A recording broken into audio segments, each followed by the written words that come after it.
Singing the darkness in the blink of an eye.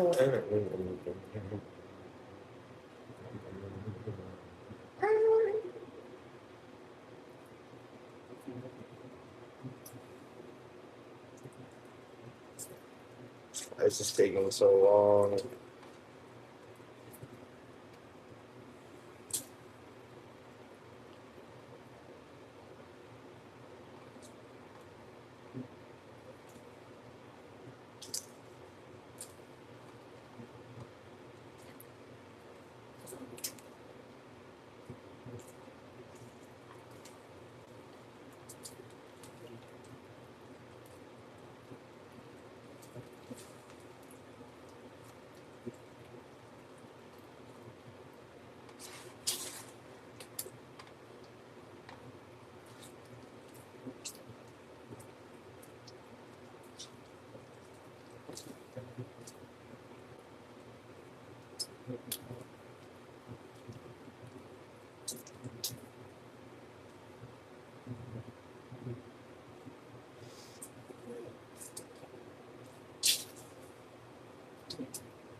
No, I live alone.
don't have much food.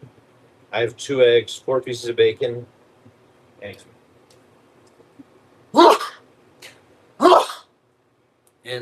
some veggies. I mean, I guess I could make rice, but I don't want to do all that right now.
Okay, I'm gonna go dump this bacon fat out. This guy is mad depressed.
No more tears.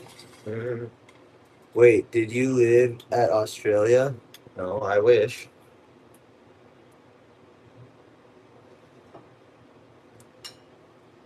Send me some money and I'll go.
Okay, fly me out.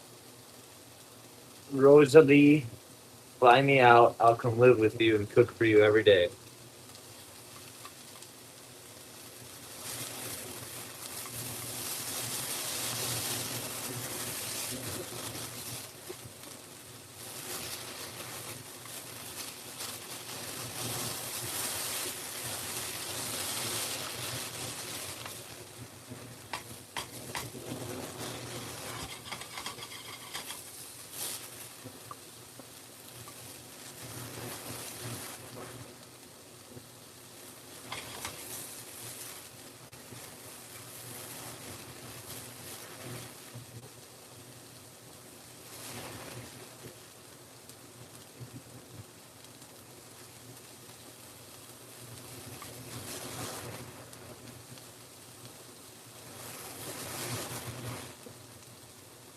I didn't say you disturbed me. I said fly me out there and I'll cook for you. I didn't say you disturbed me. What the fuck? When did I say that? Stressing me out already.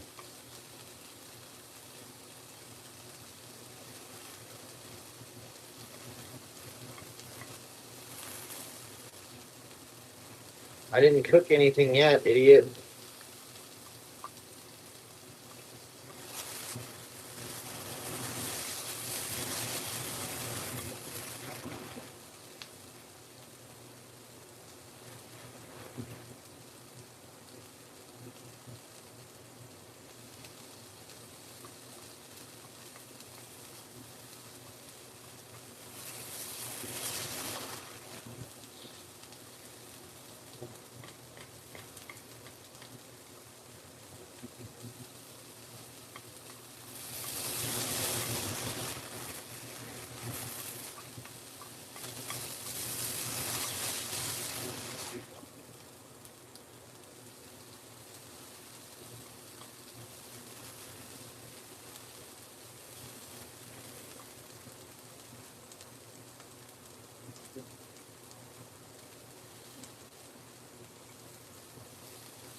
I don't know how to saute vegetables. I don't care.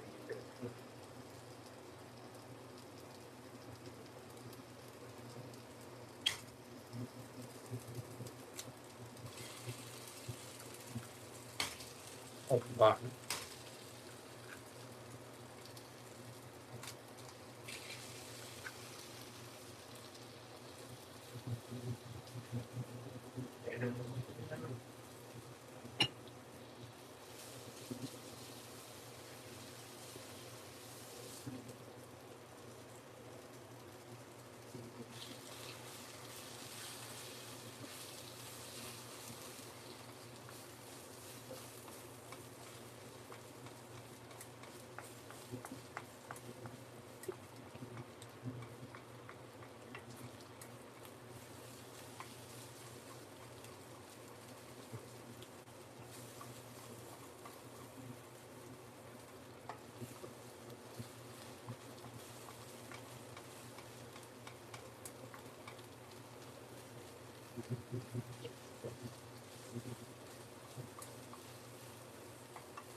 Hi, what up?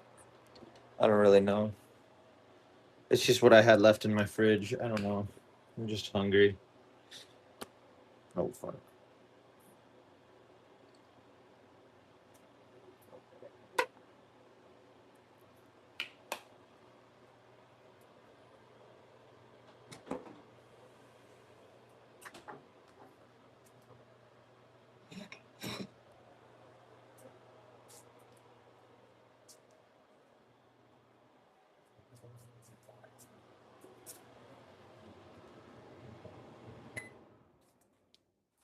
Okay, dude.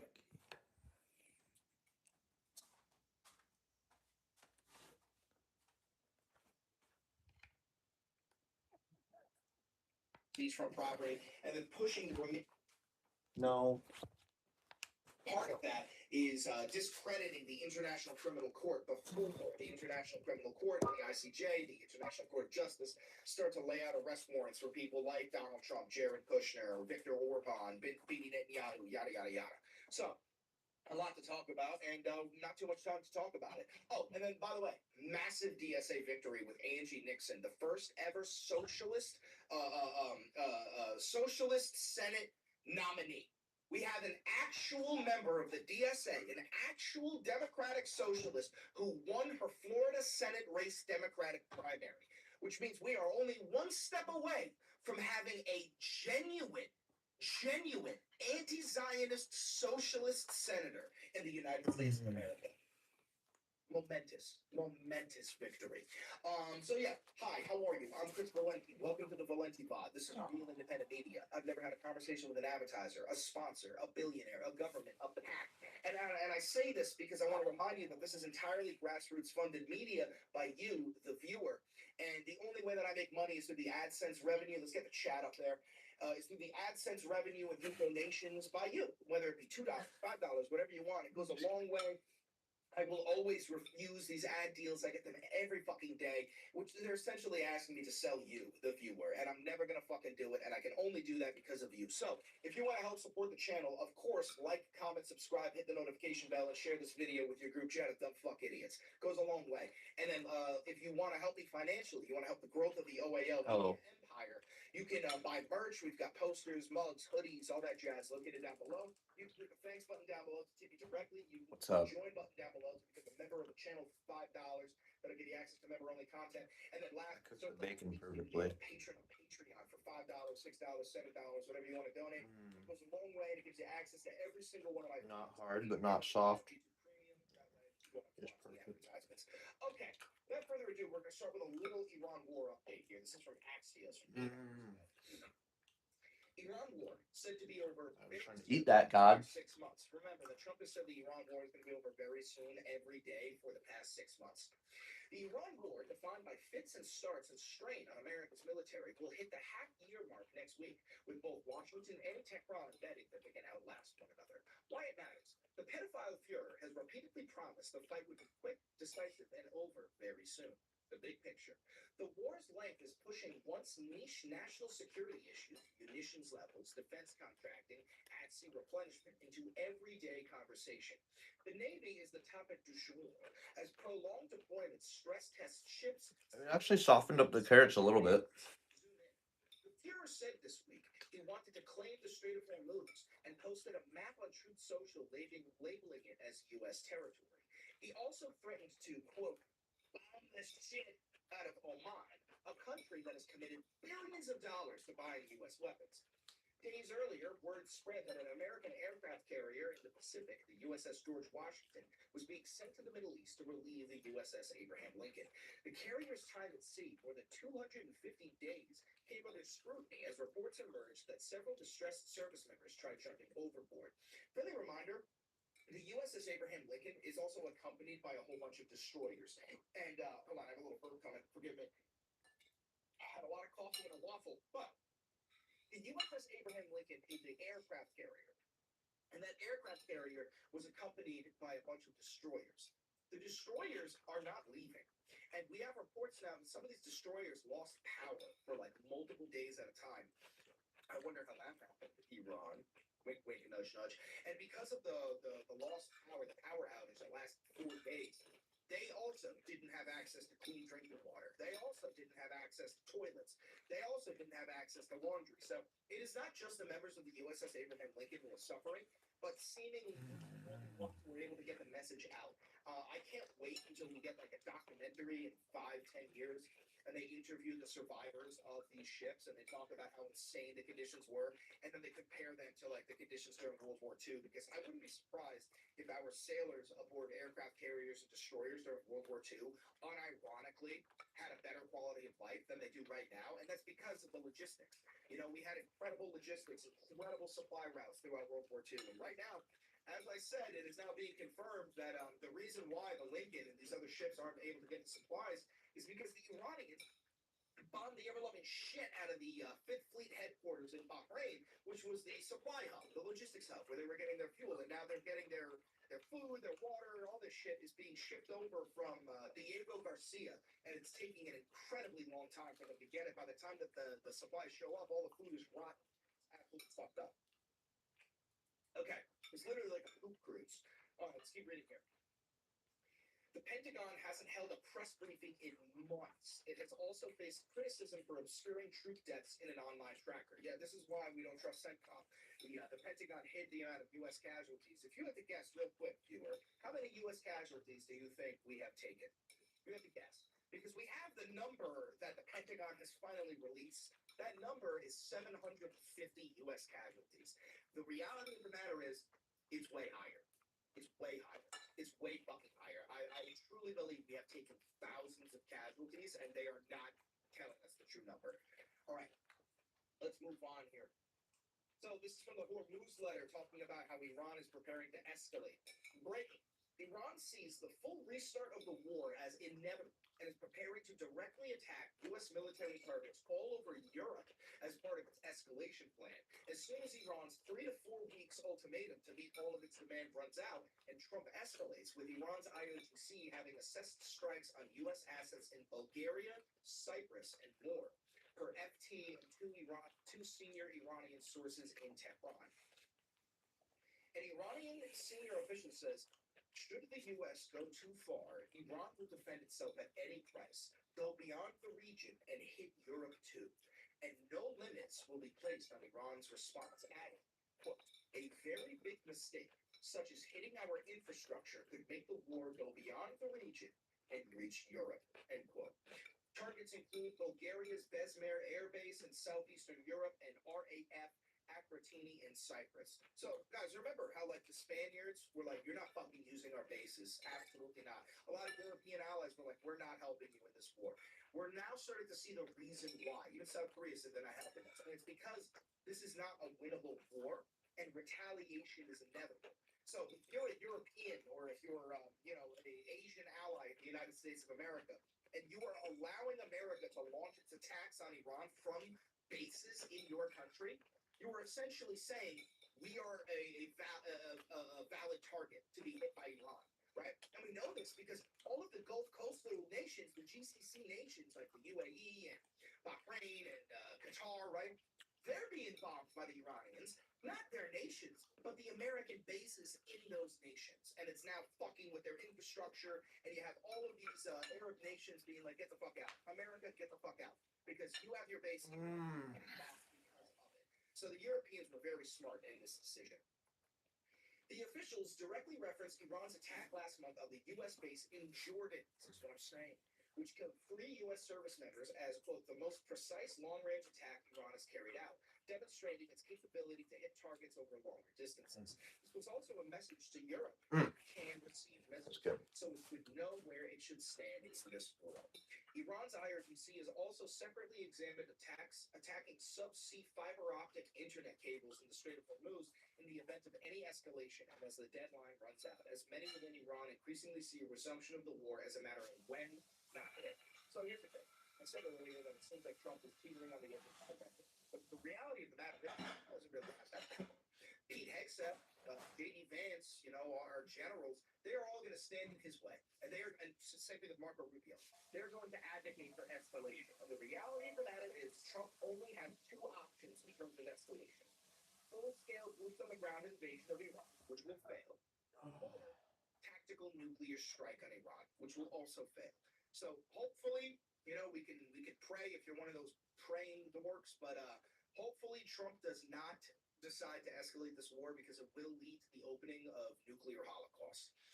The reality of the matter is, we're probably going to do a boots on the ground invasion of Karg and Keshem Islands. But even then, as you've seen, we don't have the supply chain. How are you going to get our troops food? How are you going to get them water? You can't even get that shit to the USS Abraham Lincoln. And I think that he knows that. And if he can't do a boots on the ground invasion because we don't have the supplies, well, we got nukes. And also, weapons have literally the only thing capable of penetrating pickaxe now. And the Israelis, they're complicated. convince the pedophile, and I'm sure, that the rockets move their highly enriched uranium and their centrifuges 145 meters beneath a granite mountain called Big Ass Mountain. And you can go ahead and ask your fucking Google, ask your AI or whatever, be like, what weapon can penetrate 145 meters beneath the granite mountain, Big Axe Mountain? The only weapon that's possible of doing, and even then, it's not a guarantee, is a nuclear weapon. So we are getting closer and closer to the reality of, a nuclear exchange. More here from the Hormuz letter. Breaking. Trump orders U.S. envoys to completely halt all possible future negotiations with Iran. Okay, so yeah, we're definitely going to go to war. We're in war, but we're definitely going to escalate this war. He's all future negotiations with Iran. A U.S. official also tells CNN that the informed allies is in the process of changing its strategy towards Iran. Okay, well, we're out of munition. We know that. We don't have the long-range missiles. Hello. We don't have the interceptors. I want to eat an apple now, but I don't know. So if you're changing your strategy, I firmly believe they're talking about using nuclear weapons. Everything costs more for working families these days. Yes, groceries, healthcare. It's affecting everyone. But Congresswoman Ashley Henson, she stepped up. Ashley Henson voted to increase families' take-home pay by over $9,000. Co-sponsored a bill to help teachers and first responders buy their first home. And she introduced a bill to improve access to rural health care. Call Ashley Henson. Tell her to keep stepping up so Iowa families can make ends meet. When allergies throw a sucker punch, the power of Claritin punches back harder. We want to do more than make ends meet. We want to fucking live and enjoy life. Don't sell your house without getting bonus cash. I can buy your house fast and can pay your next month's mortgage or cover your... I firmly believe that is what they're talking about. This comes Make minced meat. and has switched its policy